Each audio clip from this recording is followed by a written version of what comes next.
everyone, it's me, Michael. This week's theme is simple science experiments. What happens when you throw a rock into a river? Is it gonna float or is it gonna sink? What happens when you mix red and blue? What do you think? I think this song will help you answer them. So let me get my guitar.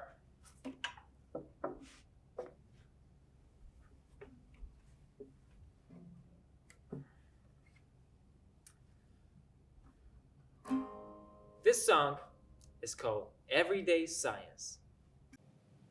Why don't we throw a rock into the river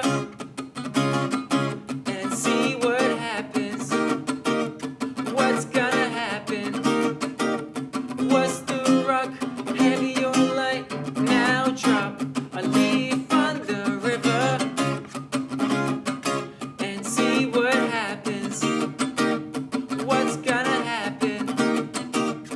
Was the leaf heavy or light? Is it gonna flow?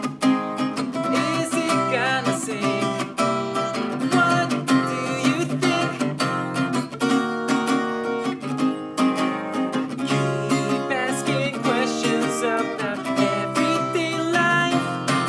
We love to do science experiments. Why don't we paint a paper red and add another color?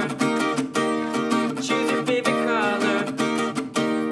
If I were to choose, it's gonna be blue. Now paint another paper yellow and add another color. Choose your favorite color. If I were to choose, it's gonna be blue. Will they make purple? Will they make green? What do you think? Keep asking questions about everyday life. We love to do science experiments. We love to do science experiments. We love to do science experiments. All right, how was the song? I hope that helped you answer those questions. Maybe you can actually try them out. Well, see you guys again. Bye.